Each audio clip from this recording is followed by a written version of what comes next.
बाप्पा Vidur Lagarde बोलतो. हा बोला ना. म्हणलं आता 30 तारखेला म्हणून दादा बसणार आहे उपोषणाला.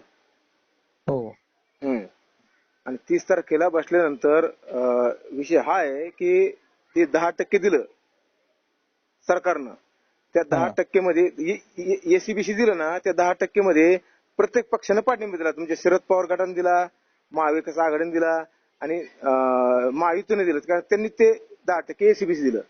पण त्याच्यानंतर आपले हे जे बोलले कोण अमोल कोल्हे साहेब, त्याच्यानंतर तुम्ही बाका वाजले आणि त्याच्यानंतर तुम्हाला मी बोलायच्या अगोदर की तुम्ही मला ते मनोदाता विषय त्यांनी 50% आत मागितलं. बरोबर का? बाका वाजविले. अहो रेकॉर्ड राव ते. अरे नीट सांगा ना काय वाजविले, कुठलं आता म्हणायला फक्त फोन कट नका करू, फोन कट नका करू. रात्री फोन कट करायची काही हिंमत आहे का माझी? फोन नाही कट केली. आता कसं बोलले तुम्ही, मी मराठा आहे, माझं नाव विदूर लागडे.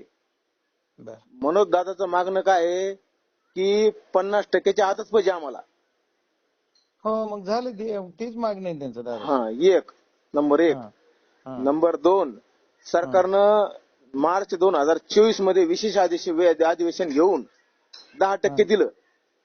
पंचायत सरकारनं, राज्य सरकारनं.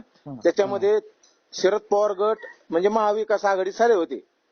चारही पक्षाला सोबत घेऊन सगळ्यांनी एकमतानं मंजूर झालं 10%. तरी मनोज दादा समाधान झालं नाही. ते म्हणले आम्हाला 50%च्या आतच पाहिजे.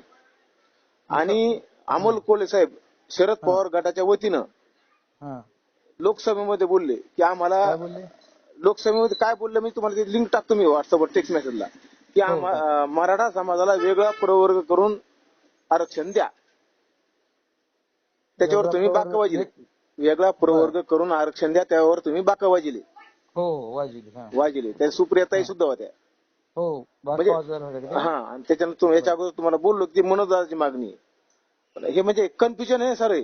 आणि आपला तुम्ही मला 50 वेळेस बोलला असतात, पण माझं एकदाच बोललो. याच्या अगोदर एकदाच बोललो. माझं ऐका ना साहेब, माझं म्हणणं आहे की माझी एकच मागणी आहे. मनोज दादाची जी मागणी, त्याला माझा पाठिंबा आहे. मी काय सभागृहात कुणाला वाका वाजवली आणि कुणाला काय केलं ती माझ्याकडून काय झालं असेल तर झालं. 50%च्या आत ऐका मी साहेब एवढ्या वेळ नाही, तुमचे हात जोडून विनंती आमची फक्त फोन कट करू नका. 50%च्या अगोदर का आत का वर?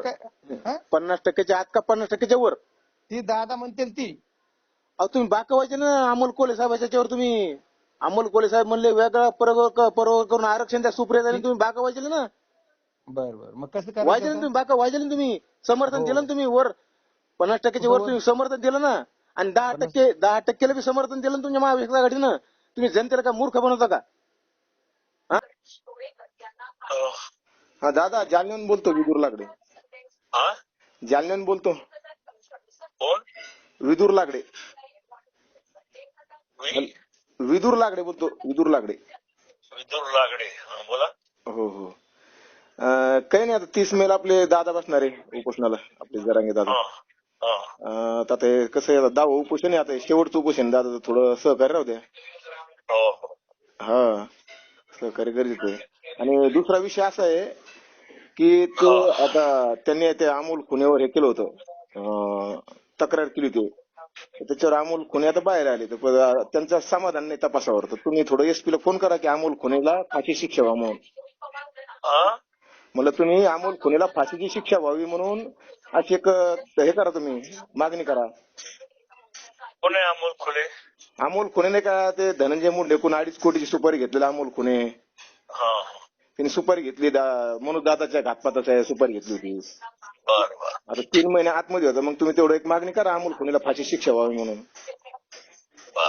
असं आमचं म्हणणं आहे. कारण दादा आहे ना 10व्या उपोषणाला कुकू पुसून तयार आहे डबल. मनोज दादा आहे 10व्या उपोषणाला पुन्हा बायकोचं कुकू पुसून तयार राहणार आहे. तशी फाशीची मागणी करा तुम्ही अमोल खुनेच्या.